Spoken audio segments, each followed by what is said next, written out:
CEIP, Casa Espírita Ilha de Paquetá, trazendo conhecimento através do decodificador Allan Kardec, consolando corações, mostrando o caminho do aprimoramento moral, despertando o espírito imortal em cada um de nós através da doutrina espírita, concedendo o pão do espírito que nos fortalece, dando sentido à vida. Boa noite a todos. Estamos aqui mais uma segunda-feira para darmos prosseguimento a esse estudo do livro A Caminho da Luz. A meu já está aqui, né? E nós vamos estudá-lo com o nosso companheiro Éder Andrade. O capítulo de hoje é o capítulo A Índia, né? Capítulo número 5. O estudo está muito bom. Eu convido todos a assistirem, tá?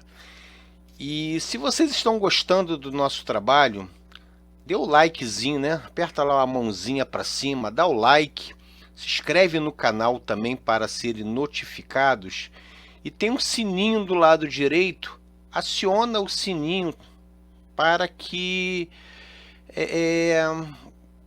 vocês sejam avisados sempre que nós entrarmos no ar, tá? Então, conto com todos para fazer isso, para alavancar, né, a nossa visibilidade na internet. Então vamos fazer uma prece bem curta, rápida, para darmos prosseguimentos aos estudos. Jesus, mestre querido, amigos espirituais, trabalhadores da Casa Espírita Ilha de Paquetá, que nós possamos, Senhor, neste momento, dar prosseguimento aos trabalhos de estudo do livro A Caminho da Luz. Que nosso companheiro Éder, ele seja sempre muito bem intuído, que esteja sempre pleno de saúde, de paz e de muita tranquilidade, para que nós possamos juntos levar esse trabalho até o final. Muito obrigado, Senhor Jesus, que assim seja. Éder, querido, é com você. Prezados amigos, estamos aqui mais uma vez para darmos continuação ao estudo do livro A Caminho da Luz. Meu nome é Éder Andrade, eu sou do Espírito Consolador Comunidade Espírita Cristã e, em parceria com o companheiro Ricardo, estamos fazendo um trabalho de gravação dos capítulos do livro A Caminho da Luz para que todos possam, que desejarem nos ouvir, parar e refletir um pouquinho sobre a grande trajetória planetária, a grande trajetória cósmica que os espíritos que vieram de outros orbes passaram aqui pela Terra, deixaram uma experiência muito grande, retornaram ao seu mundo de origem. E todo conhecimento, todo estudo aqui deixado serve para alavancar a nossa evolução, o nosso crescimento espiritual.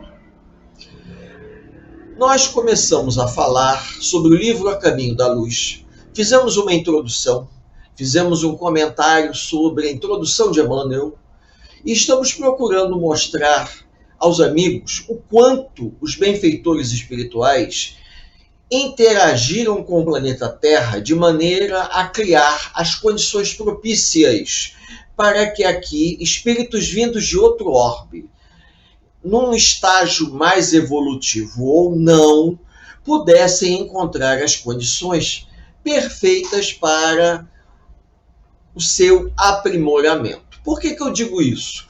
Porque da mesma forma que nós podemos receber espíritos mais evoluídos, que vêm até aqui para auxiliar, interagir na condição de missionários, nós também temos espíritos que vêm aqui numa condição de prova, para poderem, reencarnando em situações bastante precárias, utilizarem o conhecimento que já possuem do seu orbe de origem aqui na Terra, colaborando, favorecendo, ensinando, trocando.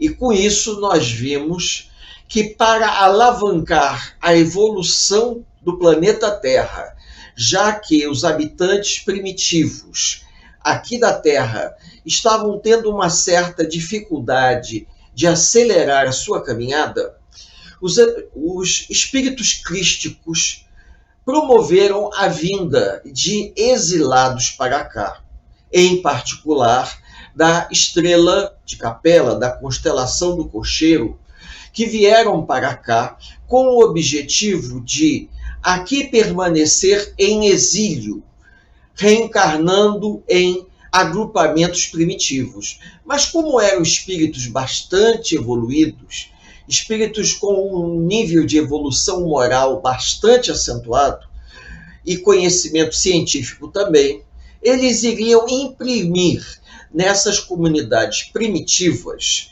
toda uma mudança de estrutura de conhecimento, toda uma mudança em termos de organização social. Então a gente observa, e pela visão de Emmanuel, quando o Cristo, Jesus, recebe de braços abertos esses espíritos que estavam migrando para a Terra, vai direcioná-los para reencarnarem em regiões diferentes do planeta, que nós já falamos aqui, as regiões do regadio, ou seja, regiões propícias para o surgimento de civilizações, às margens de grandes rios, onde seria possível o desenvolvimento da agricultura, o desenvolvimento da cerâmica, o desenvolvimento da escrita e, acima de tudo, a mudança da estrutura social. Eles deixariam de ser uma civilização nômade para ser uma civilização, ou melhor, eles deixariam de ser uma tribo nômade, estou corrigindo isso, uma tribo nômade, caçadora, coletora, para ser um agrupamento sedentário, essa é a expressão adequada, deixando de ser um grupo nômade, coletor, catador, para ser um grupo sedentário, que já sabia plantar, que já sabia domesticar animais e se organizam de tal forma que darão origem a pequenos agrupamentos tribais, e esses agrupamentos tribais mais estruturados, mais unidos, darão origem às primeiras civilizações. Civilizações regadas à água. Por isso que vem o nome civilizações do regadio, porque eram agrupamentos humanos, várias tribos ao longo do rio, que viviam do cultivo, da agricultura e da criação de animais. Então, esse é um ponto importante. Nós falamos a respeito do Egito no nosso último encontro. E o Egito vai ser uma civilização extremamente avançada, digamos que tecnologicamente falando. Nós vimos que os egípcios, eles são um grupo de Capela que traz um conhecimento tecnológico, arquitetônico, científico muito bom, a ponto de realizar as grandes construções como uma forma inconsciente de exteriorizar todo o conhecimento que eles traziam das lembranças adormecidas do pretérito nessa nova encarnação em corpos tão frágeis, em corpos tão debilitados, porque, embora fossem espíritos muito mais evoluídos, agora estavam habitando corpos primitivos, corpos de homens praticamente do Paleolítico. E com isso, não foi apenas o Egito que recebeu uma leva de espíritos para renascer aqui na Terra, mas no rio Indo e no rio Ganges, nós teremos o surgimento da civilização hindu. A civilização hindu, ela também vai ocorrer de maneira paralela, talvez um pouco antes, segundo Emmanuel, em termos históricos, do que a civilização egípcia. com a diferença que os hindus, eles não se organizam tão rapidamente em forma de civilização quanto os egípcios, porque os egípcios tiveram uma preocupação, porque as condições eram tão, digamos assim, difíceis, o solo era tão arenoso, para sobreviver naquele deserto era necessário uma organização muito bem estruturada. Então a centralização política do Egito, ela se tornou eminente para a sobrevivência. Então, enquanto no Egito estava havendo um movimento político de centralização entre as tribos do norte e as tribos do sul, dando origem ao Egito antigo que nós conhecemos, por conta de uma guerra interna entre os nomos, que seriam, digamos, as cidades, né? As tribos do norte e as do sul se uniram sob a liderança do faraó. Já na Índia, nós vamos ter um processo de ocupação diferente. E esse processo de ocupação, ele vai se dar ao longo desse grande rio Indo e rio Ganges, tá?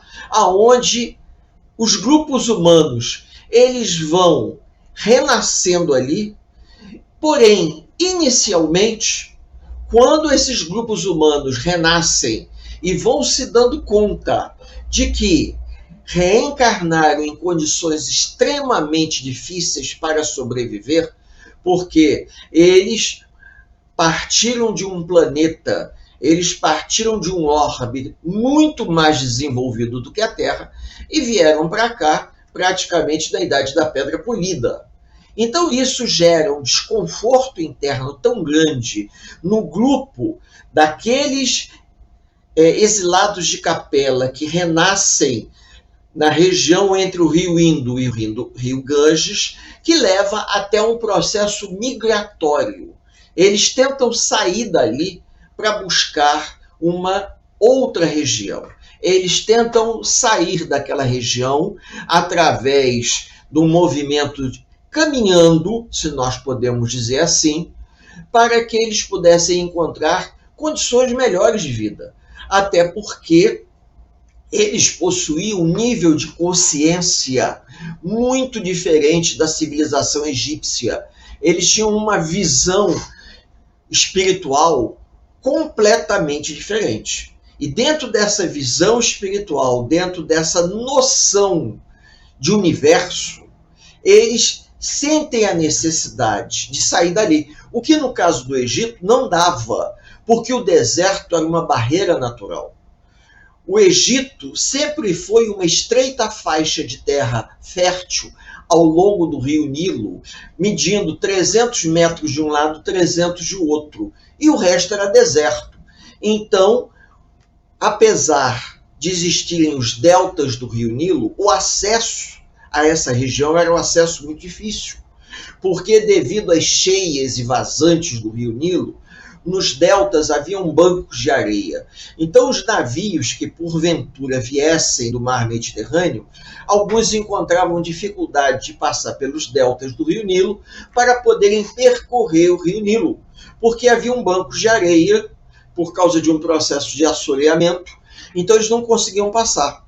Com isso, a civilização egípcia ela ficou um pouco confinada, isolada pelo deserto, que era uma barreira natural, pelas condições climáticas que fizeram com que, durante muito tempo, os próprios egípcios não saíssem daquela região, assim como os estrangeiros também não se aventuravam a atravessar o deserto na esperança de encontrar quem vivia às margens do rio, por conta das condições extremamente duras. Só para os amigos terem uma ideia, no caso do Egito, todo mundo que vai fazer turismo no Egito vai durante o inverno, porque a temperatura média no inverno, a temperatura cai no deserto para mais ou menos 35, 30, 40 graus. Imaginem, inverno, porque no verão é insuportável. Eles lá não conseguem aguentar. Então, quando alguém viaja daqui para ir para o Egito, para conhecer aquelas pirâmides, fazer aquela viagem pelo rio Nilo, vai sempre no inverno, que as temperaturas são mais baixas e são quentes em relação aqui. O inverno deles é o nosso alto verão. Eu vou pedir ao companheiro Ricardo para iniciar os slides para que a gente possa ir já fazendo alguns comentários. Então nós vamos falar da Índia. O país indiano é o nossa quinta apresentação, tá? Onde nós vamos mostrar para os amigos a Índia, que seria o primeiro slide. A Índia que nós conhecemos no mapa, que hoje, se abrirem um mapa, vão ver a Índia, e nós vamos perceber que toda a civilização egípcia, toda a civilização indiana, ela se dá, assim como a egípcia se deu, entre os rios Indo e Ganges. Então existe aí uma planície, chamada planície Indo-Gangética, se eu não me engano. Se tiver algum professor de geografia aí, pode me corrigir, da onde os grupos humanos foram nascendo, surgindo e vivendo. Por quê? Por serem sedentários, eles já sabiam plantar. Desenvolviam a agricultura e, com isso, eles dependiam da água do rio para poder sobreviver, beber, tomar banho, dar de beber aos animais e aguar as plantações. Então, é a segunda civilização que nós estamos vendo que depende da água para sobreviver. Agora, é interessante que desde a antiguidade, muito antigo mesmo, existia dentro da organização hindu uma escrita chamada os Vedas, tá? E dentro dessa escrita, os Vedas, que a gente pode até encontrar numa livraria, que foi escrita há muito tempo mesmo, antes mesmo do próprio Cristo, estabelece uma divisão social. O que nós chamaríamos de Upanishads são as discussões em cima dos Vedas. Ou seja, aqui do lado direito nós temos um trecho do Upanishads, onde havia uma espécie de dialética sobre os Vedas. E os Vedas, até hoje, são estudados pelos indianos, porque são textos sagrados, e esses textos sagrados, eles definem a sociedade indiana. E essa sociedade indiana, ela é definida dentro de padrões extremamente rígidos, que determinam a posição social do indivíduo de acordo com o seu nascimento. É o que nós chamaríamos sociedade estamental. Quando a gente fala sobre Idade Média, alguém aqui deve ter estudado na época do pré-vestibular, porque depois disso ninguém estuda, a não ser que a pessoa goste, sobre feudalismo, deve se lembrar que na sociedade feudal, a sociedade era dividida de acordo com o nascimento das pessoas. Provavelmente, essa característica que chega à Europa é levada pelos grupos arianos que se deslocam da região da Ásia para a Europa. Porque é uma característica muito forte. O indivíduo nascia num agrupamento social. E ele vai ser, pela vida dele inteira, a sua própria origem. Então, o que determina a posição social do indivíduo não é o dinheiro que ele tenha, é o seu berço, o seu nascimento. Por isso que a sociedade feudal, ela era uma sociedade estamental, tripartida. O nobre, ele sempre seria o nobre, mesmo falido. E um servo, um camponês, é sempre um camponês, mesmo com comida na mesa e animais no pasto. E da onde que essa ideia surgiu? Os indianos já tinham essa ideia quando dividiram a sociedade em castas. O que são as castas? A gente vai ver mais adiante. É uma divisão social que marca a posição do indivíduo de acordo com o seu nascimento. E por acaso está passando um filme aí na Netflix que eu dou até como indicação para os amigos verem, que é um retrato do que nós estamos falando aqui, chamada Tigre Branco. Tá? É um filme muito interessante, é a história de um motorista particular. Ele era motorista de uma família particular, mas eu não vou falar mais nada para que os amigos possam ver como a sociedade indiana ela é marcada por uma divisão de classe, que chamam divisão de castas. A coisa é tão forte que ela vem da antiguidade, a ponto de algumas pessoas elas ficam numa posição de subserviência a outras porque elas pertencem a uma casta. Então elas jamais vão poder atingir um determinado patamar da sociedade. E nós sabemos muito bem que numa sociedade capitalista como a nossa, a mola mestra para o indivíduo mudar de classe é a questão financeira. Tanto é que nós temos os famosos emergentes, pessoas que de uma hora para outra conseguiram acumular dinheiro e mudaram de nível social. Numa sociedade como a hindu, é complicadíssimo. Por quê? Porque os indivíduos dentro da sociedade indiana, eles sempre vão ser identificados socialmente pelo seu nascimento. E hoje está havendo uma mistura, as pessoas estão se misturando mais. Há uma tendência, daqui a um futuro distante, disso se modificar. Mas, por enquanto, a coisa é muito complexa, porque ela envolve uma questão cultural. Quando nós falamos, por exemplo, que no Brasil existe discriminação, no Brasil existe preconceito, no Brasil existe até uma questão de gênero, na verdade, racismo, então a gente não tem... Na indiana é alguma coisa assim estratosférica. Quando a pessoa lê um pouco mais, estuda um pouco mais, ou vê um filme, você fica de queixo caído. O que se passa dentro da estrutura indiana chega às raias do extremo. Por isso que eu estou dando essa sugestão dos amigos verem o filme Tigre Branco, porque mostra o que uma casta faz com a outra.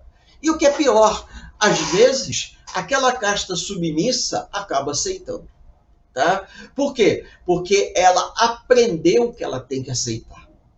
Porque ela é inferior à outra. E é alguma coisa até um pouco de exagero, porque no feudalismo houve uma saída quando os nobres eles não tinham dinheiro, eles casavam seus filhos ou suas filhas com os comerciantes enriquecidos. Então, era a união do nome com o dinheiro. Eram os casamentos arranjados, onde aquelas famílias que tinham tradições, que tinham nome, mas não tinham riqueza, se uniam aos grandes comerciantes que faziam nome, mas não tinham faziam nome por conta do comércio, mas não tinham origem nobre. Então, você conseguia combinar as coisas. Quem já conheceu ou leu alguma coisa sobre os comerciantes italianos, os Borgias, os Médicis, a gente vê aqueles casamentos arranjados. Por quê?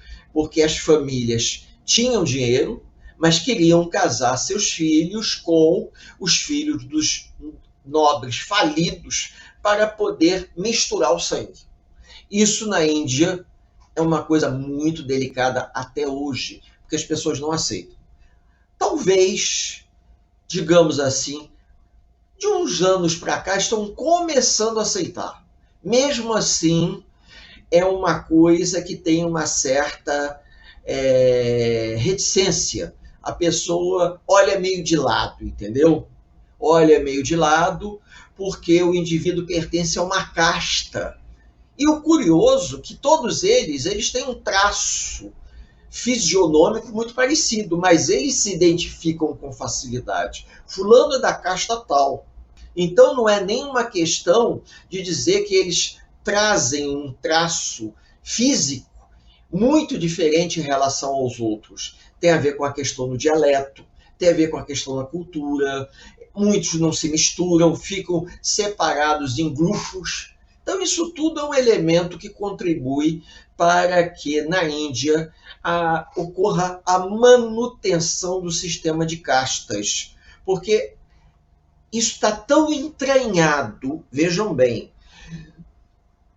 nos espíritos de capela que reencarnaram naquela região, que eles passaram de geração em geração isso. Essa era a grande prova dos capelinos da região da Índia, conseguirem se flexibilizar e aceitarem os outros como pessoas irmãs, sem a grande discriminação que nós vamos ver mais adiante. Tá bom?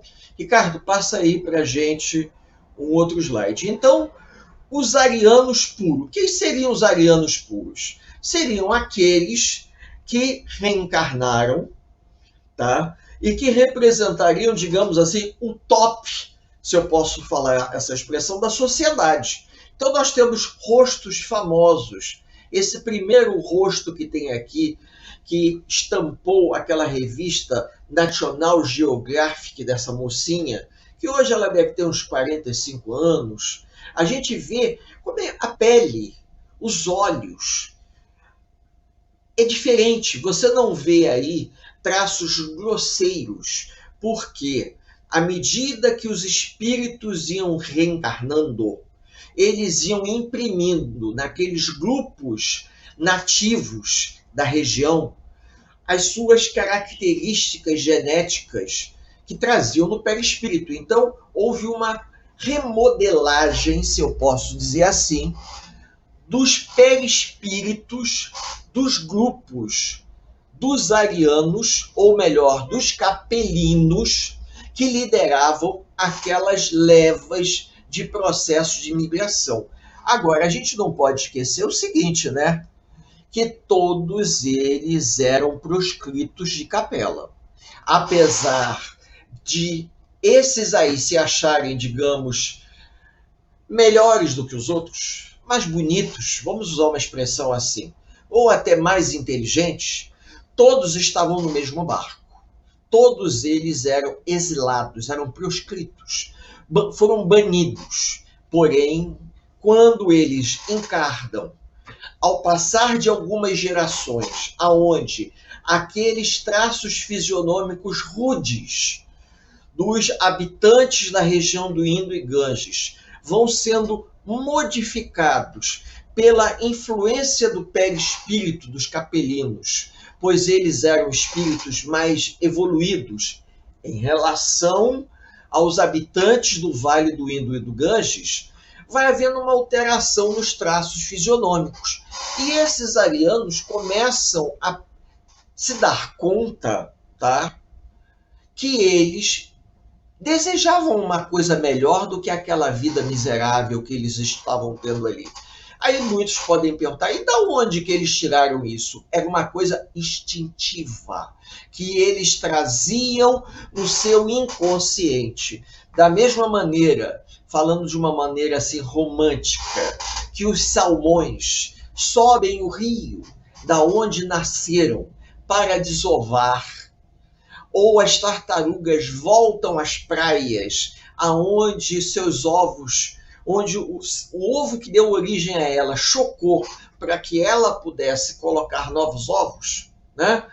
Esses capelinos, eles sentem um impulso muito grande de migrar em busca de outras regiões. Então, todo o conhecimento que eles traziam no seu inconsciente, vejam que nós já falamos sobre isso quando falamos sobre o Egito, que os governantes que lideram as tribos, os nomos no Egito, que tomam o poder e que têm um controle da política, da economia, da religião, eles desabrocham neles todo um conhecimento de vidas anteriores. Porque nós já falamos isso, já tivemos oportunidade de conversar, e eu acho que os companheiros sabem que tudo aquilo que nós granjeamos em vidas passadas, através de um esforço honesto, de um trabalho digno, faz parte de uma bagagem da alma. E essa bagagem da alma, ela é inalienável. Ou seja, o indivíduo pode ter um defeito muito grave, a ponto de ter sido exilado na Terra. Mas se ele, no seu país de origem, no seu orbe de origem, na sua estrela de origem, ele era, por exemplo, um músico, ele era um escritor, ele era um filósofo, ele era um pensador, mesmo nascendo num corpo primitivo, em algum momento vai desabrochar habilidades que ele desenvolveu por esforço próprio. E essas habilidades, elas vão ser utilizadas em favor daquele grupo. Foi o que aconteceu no Egito. Com a diferença que, devido ao isolamento no Egito, os capelinos que estavam ali e que ocupavam os cargos de mando, como faraós, como sacerdotes, ou como, por exemplo, os administradores, eles vão usar toda essa bagagem, vizir, a palavra que eu estava lembrando é vizir, primeiro-ministro. Eles vão usar todo esse conhecimento para poder promover o crescimento do Egito. Nesse caso, os arianos, eles se sentindo incomodados, talvez pela vaidade, pelo orgulho que deveriam depurar naquela região, eles não fizeram isso. O que vai acontecer? Eles vão se deslocar, indo em direção ao Oriente Médio. E do Oriente Médio, eles vão migrar em direção à Europa. Ricardo, por favor, vamos passar para o outro slide. Então, aí nós temos o deslocamento dos áreas. Vocês podem ver aí um exemplo de o que seria um modelo do ariano primitivo. Lógico que no slide anterior eu mostrei a beleza da raça ariana que ainda hoje compõe a civilização indiana. Mas o rosto desse homem aí representa, a grosso modo, o ariano primitivo, que se deslocou da Índia, indo em direção ao Oriente Médio e chegando até a Europa. É por isso que nós falamos dos povos indo-europeus. Por que indo-europeus? Eles se deslocam, são aquelas migrações. Esse processo de migração se dá através de, digamos assim, caminhadas, porque essa região que separa a Índia do Oriente Médio é uma região que possui planícies. Mais tarde, se nós falarmos aqui, a gente vai ver que Alexandre Magno, quando ele conquista a Grécia, ele com seu exército invade o Império Persa e chega à Índia. Ele atravessa toda essa região. Por quê? Porque essa região, que tem aí várias cores, foi no passado uma grande via de comércio de caravanas. Então, desde a antiguidade, quando os arianos atravessam, eles descobrem que era possível você atravessar. As montanhas não eram tão, digamos assim, de difícil transpor. Eles conseguiam atravessar as áreas desérticas indo em direção à Europa. E esse conhecimento que eles possuíam, conhecimento que eles traziam na alma, foi, de uma certa forma, sendo espalhado, como que eu acabei de falar para vocês, a questão da sociedade estamental, que é uma coisa que a gente estuda quando fala sobre feudalismo, que surgiu, os grupos tribais, vejam bem, os grupos tribais que invadem o Império Romano, eles vão estabelecer, depois de algum tempo, uma sociedade dividida de acordo com uma hierarquia que eles estabeleciam. E, curiosamente, quando nós olhamos a sociedade de castas, a gente vê uma ligeira semelhança.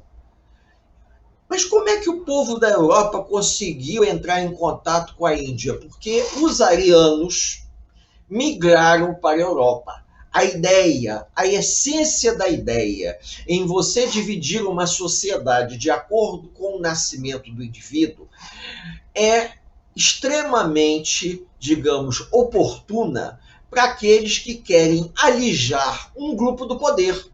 Por quê? Porque se você estabelece que só os bem-nascidos, só os privilegiados têm acesso ao poder, aquelas pessoas que não são das famílias que deram origem, as tribos que formaram aquele lugar, nunca vão ter acesso a nada. Eles serão sempre estrangeiros. E é exatamente isso que vai acontecer mais adiante. E a sociedade indiana, ela é marcada ainda hoje justamente por conta disso. Porque, digamos, um pária da Índia sempre vai ser um pária. Ele pode até, que nem aquele filme Quem Quer Ser Milionário, não sei se vocês lembram desse filme. Quem Quer Ser Milionário, que o garoto vai e acerta. Ele se tornou milionário, mas ele não deixou de ser um pária, porque o dinheiro na Índia não muda a condição social. Lá ele nunca vai ser um emergente. Aqui no Brasil ninguém está nem aí, mas lá ele não conseguiria ter acesso a determinadas situações por ser um pária. Quem lembra daquele filme não, aquela novela que passou na televisão, Caminho das Índias, aonde um indivíduo do alto da sociedade indiana adota um garoto da base da sociedade indiana. O garoto era um miserável e ele foi adotado. A gente vai falar daqui a pouco a respeito disso, e o homem o criou como filho, mas todo mundo olhava para ele e sabia, principalmente naquela região, naquele lugar, que ele não era filho legítimo, ele era um filho adotado. E como os homens é que determinam a condição social do indivíduo, se uma mulher larga um homem ou fica viúva, os filhos que ela vem a ter com outro homem, eles ganham a posição social do pai. Isso foi dito na novela e é um negócio assim bem pitoresco. Como é que a sociedade ela cerceia as pessoas, justamente para que determinados grupos, né, se mantenham no poder. Então, vamos passar aí, Ricardo. Outro slide. Então, dentro dessa sequência, nós temos também figuras que se destacam. Da mesma forma que nós vamos ver a pirâmide social, onde nós temos os párias, aqueles que ficam na base da pirâmide, na base dos pés do Buda, como eles dizem, tá? Você também tem aquelas criaturas que são elevadas, que se destacam.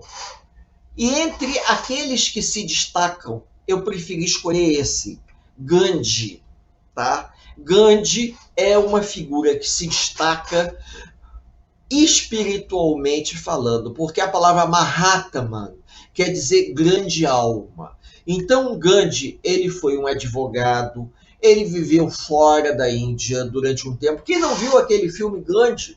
E chega um determinado ponto que ele consegue liderar o movimento de independência da Índia com a política de não agressão. Mas ele era um espírito elevado. Ele tinha uma elevação moral que ele conseguia impregnar as pessoas. Porém, a Índia não é um país homogêneo. Nós já vimos logo de cara que não é, né? Pelo fato de ter uma divisão social tão marcada assim. Essa divisão social tão marcada que forma as castas, isso cria um problema, porque determinadas pessoas nunca vão ter acesso a nada. O indivíduo nasce naquela condição, ele nasce na pobreza e morre na pobreza. Não tem condições, ele não tem condições de ter emprego, ele não tem condições de ter uma vida normal. Não tem. É diferente. A nossa sociedade, o capitalismo que o Brasil vive é um capitalismo, não estou defendendo não, tá? É um capitalismo de terceiro mundo. Mas a democracia indiana é uma coisa muito cruel. Se vocês assistirem esse filme, O Tigre Branco, vocês vão entender por que eu estou dizendo isso. Porque o indivíduo, numa sociedade brasileira, você vê que nós temos discriminações. Mas às vezes tu pega um táxi, você vai conversar com o motorista de táxi, ele é alguém que veio do Nordeste para cá, morou nos bairros do subúrbio, com muito sacrifício, juntou dinheiro, ele conseguiu comprar o táxi, comprar autonomia, hoje ele construiu a casa dele, tem a vida dele, é um indivíduo que luta para ter o que tem. Existem dificuldades que quem ele é, o que ele é, não impedem dele ter acesso. Já na Índia, a maior dificuldade é a origem do indivíduo. Dependendo da origem do indivíduo, o indivíduo não entra. Eles não deixam o indivíduo entrar. O indivíduo é barrado na porta, até pela origem dele. Essa discriminação acentuada a gente vê nesse filme. Dos filmes indianos que eu tive a oportunidade de assistir, foram 3. Quem Quer Ser Milionário, A Volta para Casa, que é com o mesmo ator de Quem Quer Ser Milionário, e esse último, Tigre Branco. O Tigre Branco, sinceramente, a gente tem que ver prestando atenção muito na atitude das pessoas, para você ver a forma com que aqueles que estão abaixo da sociedade são tratados por aqueles que estão acima. E o mais interessante, se eu posso dizer isso, que o indivíduo, a revolta, ela vai se dar, depende do momento. Quando o indivíduo está sob pressão, porque senão ele acaba aceitando aquilo porque ele não tem outra escapatória, não tem outra saída. A sociedade é uma sociedade muito fechada, estamental. Com isso, ele só pode se movimentar dentro daquela estrutura, a não ser que aconteça dele migrar e ir para um outro país, aonde ele vai ser visto como uma pessoa normal. Por isso que você vê nos Estados Unidos uma grande quantidade de imigrantes. Lá, apesar de toda a confusão de Nova York, a gente vê que as pessoas são tratadas como pessoas. Existe um certo preconceito, sim, mas não fica nem aos pés do preconceito que existe na Índia em relação àqueles que estão na questão social abaixo um do outro. E o que mais me impressionou é que a gente vê que dentro das próprias castas, as pessoas se aproveitam uma das outras. Essa que é a parte mais delicada, por isso que a minha sugestão para os amigos verem que isso tudo é remanescência do que os espíritos que vieram de Capela para cá teriam que depurar. Ah, mas no Egito não tinha uma hierarquia social? Tinha. No Egito tinha uma pirâmide social. Mas se o faraó estivesse passando, olhasse para um jovem e achasse esse jovem talentoso, poderia levá-lo para trabalhar no seu palácio. Haja vista que José, agora me deu um branco, mas acho que foi José, que foi vendido como escravo pelos seus irmãos ao Egito. No Egito, ele estava nas prisões quando ele passou a ter sonhos e adivinhações. E o faraó ficou sabendo e convidou ele para fazer a adivinhação do sonho do faraó, porque ele era conhecido como um estrangeiro com a capacidade de adivinhar os sonhos. O faraó ficou tão impressionado que convidou o hebreu, o estrangeiro, para ser vizir. Isso na Índia não aconteceria. Vejam bem, José tinha sido vendido pelos seus irmãos como escravo para o Egito. Ficou um bom tempo como escravo e, por acaso, segundo a Bíblia, e pela habilidade de José de adivinhar os sonhos, o faraó ficou sabendo que aquele estrangeiro tinha essa habilidade. Os egípcios também, por uma influência de serem também capelinos, eles tinham essa visão transcendental. Então José é chamado à frente do faraó e adivinha o sonho do faraó das 7 espigas magras comendo as 7 espigas gordas e das 7 vacas magras comendo as 7 vacas gordas. E aí José vai revelar ao faraó que seriam 7 períodos de escassez ou 7 períodos de fartura, seguidos de 7 períodos de escassez ou 7 anos. O faraó ficou tão impressionado que o vizir passou a ser um hebreu. Vejam, a gente vai lembrando, de repente eu posso até trocar informações porque é muito conhecimento. Agora, na Índia, um estrangeiro conseguir ter acesso, os ingleses, eles se admiravam de ver os indianos vivendo naquelas condições. Conta-se uma história que um daqueles ingleses posudos que iam à Índia provavelmente comprar e vender algodão, porque a Índia foi um país que produzia muito algodão. E o algodão indiano ia para a Inglaterra, porque a Índia era uma colônia da Inglaterra. E todo o algodão indiano ia para a Inglaterra, onde se produzia tecidos, e os tecidos voltavam para ser vendidos na Índia. E com isso, toda a produção artesanal doméstica de tecidos indiano faliu, porque os ingleses acabaram com o artesanato indiano. E esse inglês chega nas margens do Gange e vê um daqueles indivíduos tomando banho naquela água lamacenta, parecendo água do mangue, aqui da Avenida Presidente Vargas. E aí o inglês falou para o indiano: você tem certeza que essa água vai te lavar? Você continua tão sujo quanto antes. E o indiano responde para ele uma coisa que estava na essência da alma, que o inglês jamais esperava ouvir. Eu não estou lavando o corpo, eu estou lavando minha alma. A água do rio é sagrada. Quando eu tomo banho nessa água, eu deixo todas as impurezas que eu carrego da alma na água do rio. Um conhecimento desse não é um conhecimento que se aprende às margens de um rio poluído como o rio Ganges. É um conhecimento que se passa de geração a geração. E esse conhecimento reflete uma religiosidade imensa que os indianos possuem. Mas também, curiosamente, esses mesmos indianos que possuem essa religiosidade, eles também chegaram a desenvolver o materialismo, a ponto de afirmar que após a morte do corpo, não existe vida.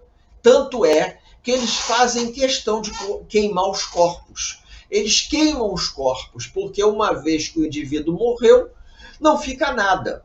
Porém, dentro da própria religião, dentro da própria filosofia, existe a cultura da reencarnação embutida. E essa cultura da reencarnação embutida, ela gera uma contradição imensa, porque os indianos sabem da reencarnação. Muitas das vezes, eles não dizem, mas eles sabem que eles podem hoje estar numa casta e amanhã reencarnar em outra. Vamos lá, Ricardo, passa aí. Então nós temos aqui as castas, os níveis sociais das castas, onde você tem o trabalhador braçal, o comerciante, aqueles que desenvolvem o trabalho administrativo. Então, com isso, é interessante, porque, por exemplo, o indivíduo, para ser um sacerdote, ele tem que ser um brahmane. O indivíduo que está no meio da pirâmide não vai poder ser nunca, porque existe o acesso ao segmento da sociedade de acordo com o nascimento do indivíduo. Então, por exemplo, o comerciante, ele pode até fazer aquilo que quem está abaixo dele faz, mas nunca vai poder fazer aquilo que está acima dele na pirâmide social. E com isso nós temos uma sociedade marcada de acordo com o nascimento. O indivíduo pode até desejar, como eu falei aqui, que um Brahmane, ele pode até adotar um pária. E na novela que passou na televisão aparecia isso. Um Brahmane que ele adota um menino. E o menino era um pária. E o Brahmane tratou o menino como um indivíduo normal. Só que ele era um pária, ele não era um Brahmane. Com isso, a própria sociedade ela é extremamente seletiva. É como se as pessoas tomassem conta uma das outras, justamente para que um não passe à frente do outro dentro desse processo de seleção natural. Onde, como é muita gente, tá? As vagas, as oportunidades, elas são restritas. Então, nós poderíamos dizer que as profissões elas ficam dentro das mesmas famílias. Que nem uma tradição antiga que nós tínhamos aqui no Brasil.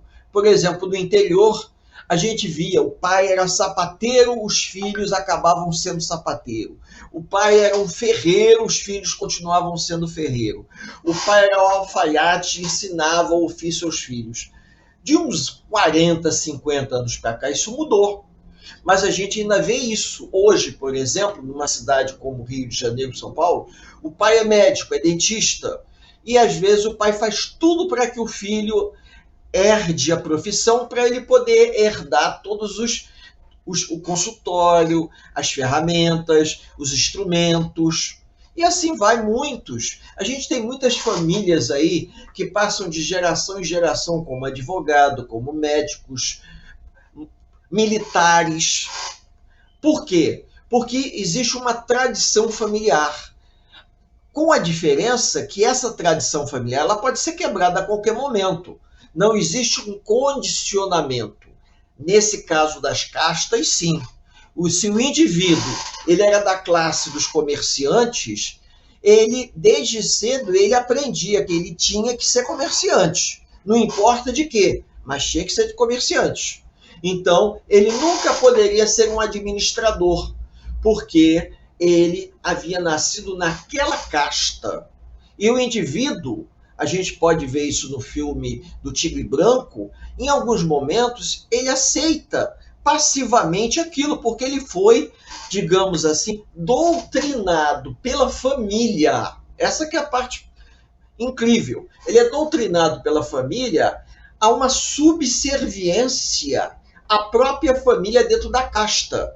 Então, a própria família faz a manutenção da casta quando cobra do indivíduo uma posição em relação à família. O indivíduo tem obrigações para com a família, para fazer a manutenção da casta. Olha, é um negócio assim fantástico, porque a gente vê que é um looping, que os capelinos vieram para cá, passaram-se 4.000 anos, 5.000 anos, e essa carga pesadíssima de preconceitos, de discriminação por vaidade, orgulho, prepotência, ela não foi superada.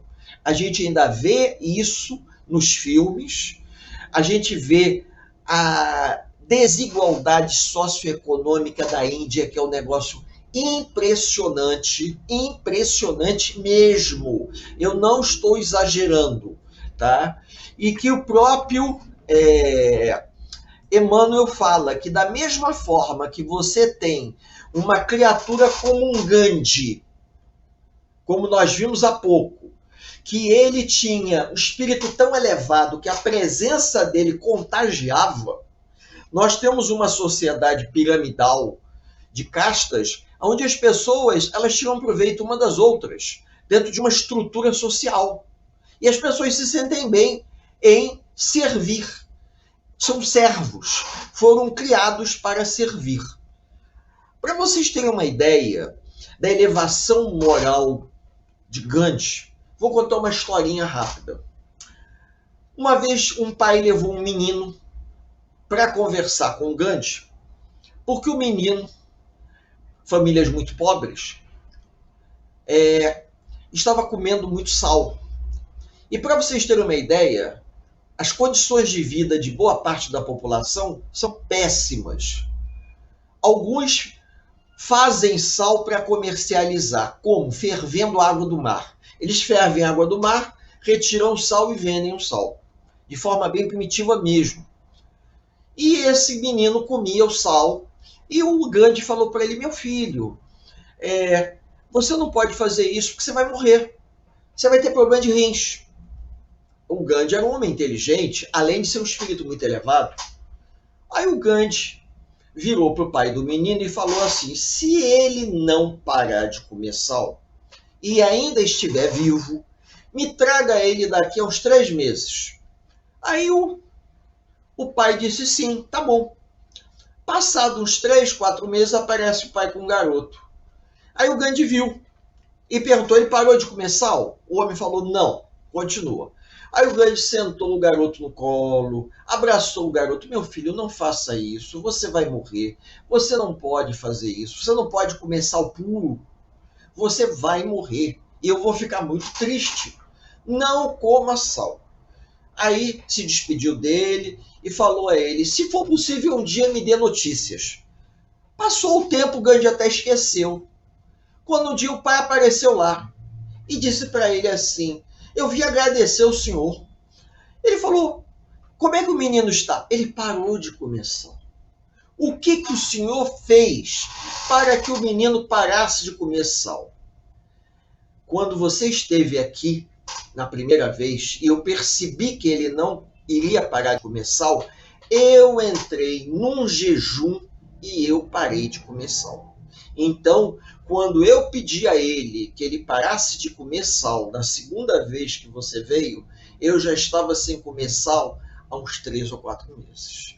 Então, eu pedi a ele algo que eu também fazia. Então, eu fui capaz de contagiá-lo. Olha que coisa fantástica. Só o Gandhi mesmo. Essa história é contada com lindos casos de Mahatma Gandhi para mostrar a grandeza da alma desse espírito que reencarnou nesse lugar, um enviado do Cristo para tentar ajudar a esse povo a sair da colonização britânica. Vamos lá. Ricardo, próximo slide, para a gente já começar e terminando. Os rajás e os párias são os 2 extremos da sociedade indiana. O rajá está no topo da pirâmide, é um brahmane, praticamente. E os párias são aqueles que vivem nos alagados, naquelas regiões onde as condições de vida são as piores possíveis. Piores. As pessoas comem com a mão, tomam banho na água suja de tudo que vocês possam imaginar. Quando eu digo para vocês que há trechos do rio Ganges que se parece com o canal do Bang na Presidente Vargas, eu não estou exagerando não, tá? Se vocês pesquisarem na internet, vocês vão ver.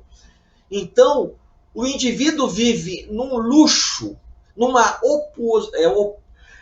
opulência tão grande, e o outro numa condição de miséria.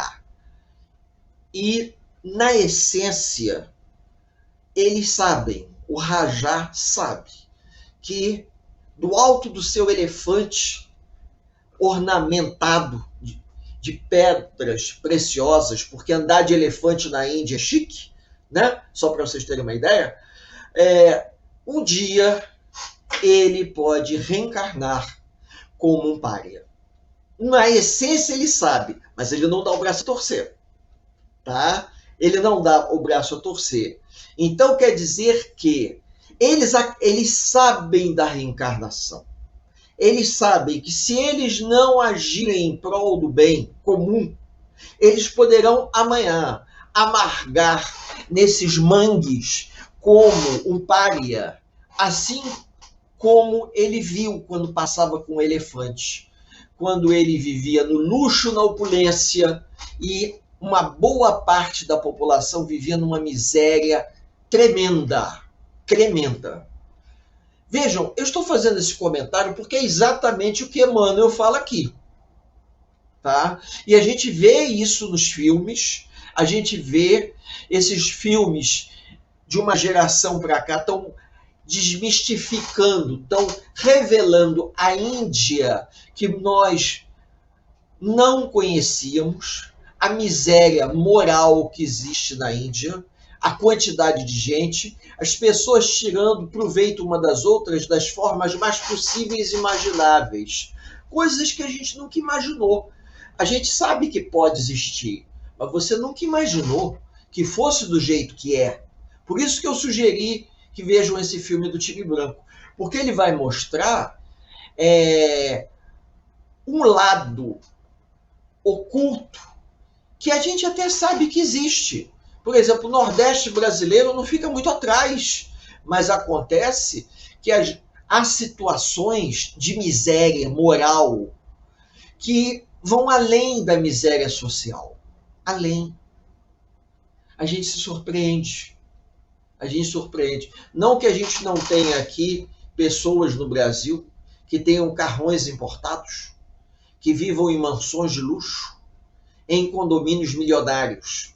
E paralela a essas mansões de luxo e esses condomínios milionários, a gente tem comunidades onde algumas pessoas vivem no nível social de pobreza africano, aqui na zona sul do Rio de Janeiro. Então, com isso, se a gente sabe disso e sabe que existe a reencarnação, a gente sabe que pode vir amanhã na comunidade. Mas o que me impressiona é que o abismo entre o que a gente vive aqui e o que hoje existe na Índia, em alguns aspectos, é um negócio assim impressionante.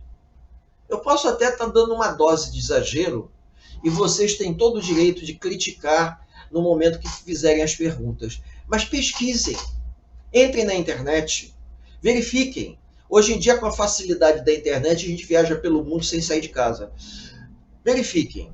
Verifiquem se eu estou exagerando. Na Bahia, nós temos os alagados, as palafitas. Agora vejam. Entrem e vejam.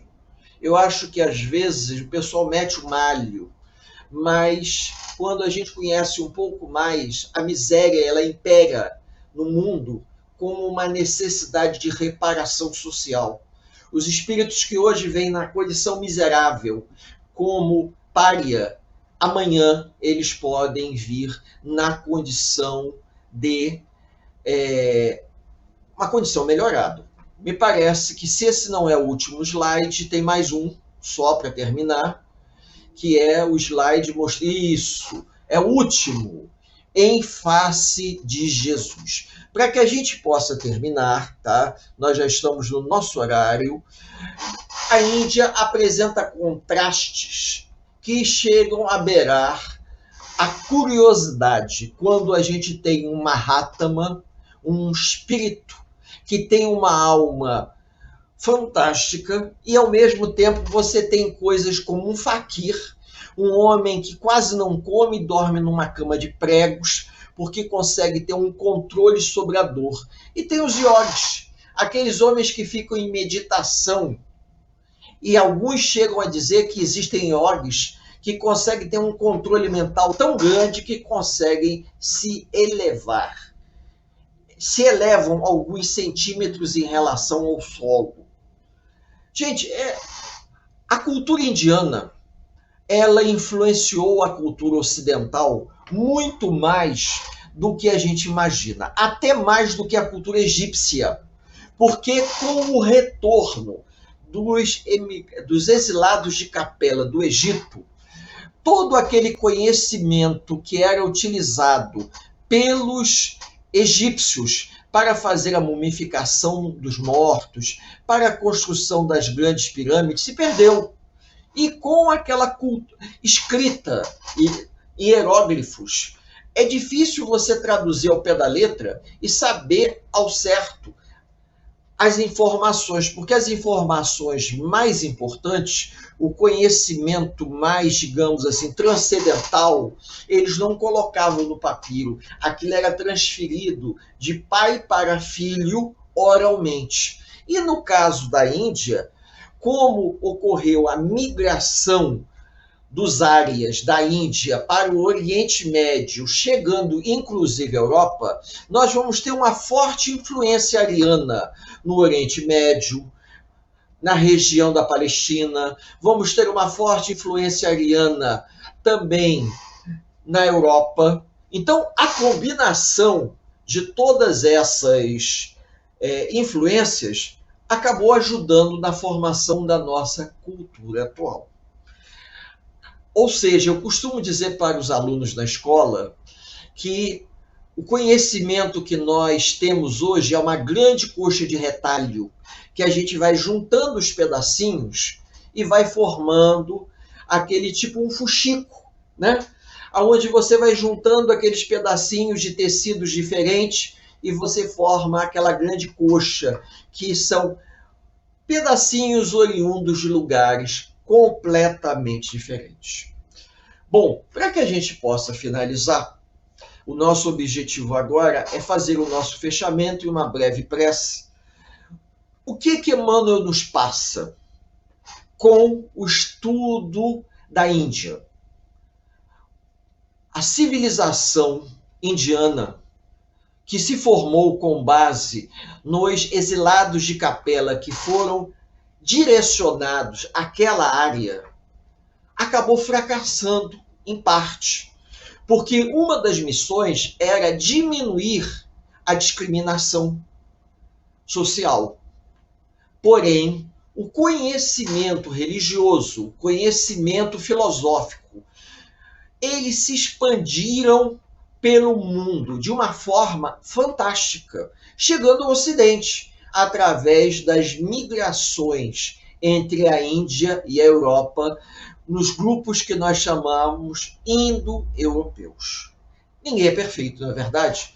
E ainda hoje nós sabemos perfeitamente que muitos desses capelinos permaneceram aqui, continuam, para ajudar a tentar corrigir toda a distorção que se formou na sociedade, fruto da vaidade, do abuso, do egoísmo, que deveria ser depurativo no início, e não foi. Já no caso do Egito, os exilados de Capela do Egito completaram a missão e retornaram. Por isso que nós ficamos surpresos quando no novo império todo o conhecimento do antigo império desapareceu. Como se dissesse assim, aonde é que eles enfiaram todos os pergaminhos que ensinavam a fazer pirâmide, mumificar os corpos? Eles levaram com eles. Era um conhecimento que eles traziam na alma. Era um conhecimento intuitivo.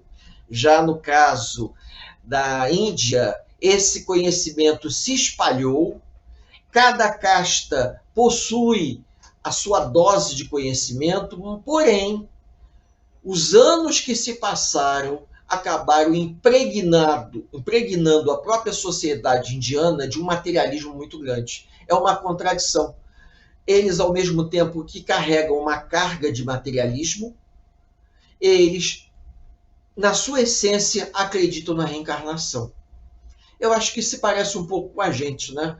Quando diz assim, você acredita na reencarnação? Sim. Mas e o desapego dos bens materiais? Eu ainda não trabalhei o suficiente para isso. Isso me faz lembrar muito de que talvez a gente tenha herdado um pouco isso dos indianos, né?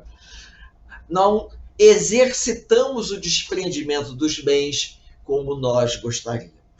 Para que a gente possa finalizar, eu convido aos amigos a elevarmos o pensamento a Deus, nosso Pai, e Jesus, nosso amado Mestre, para agradecer a oportunidade desse encontro fraterno de paz e de luz, aonde, junto com meu companheiro Ricardo, trabalhando aqui nos bastidores da gravação, nos dá a oportunidade de conseguirmos dividir algum conhecimento.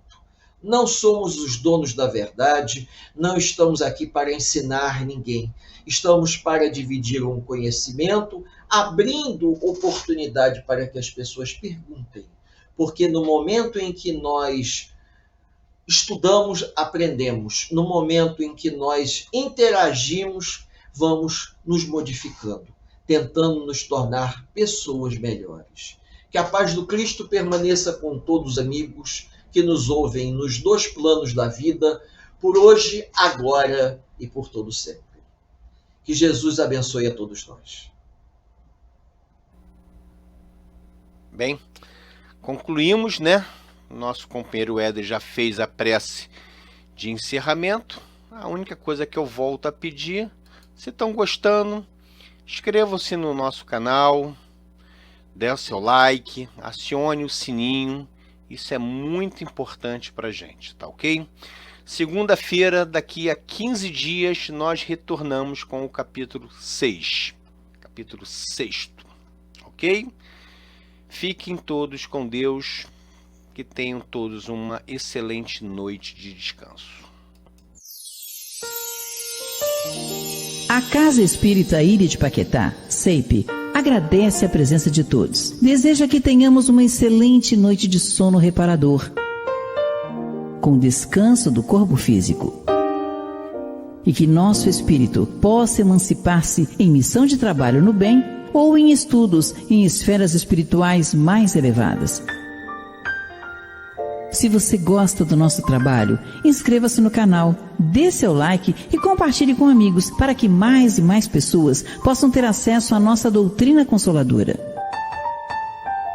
Divulgar o Espiritismo também é caridade.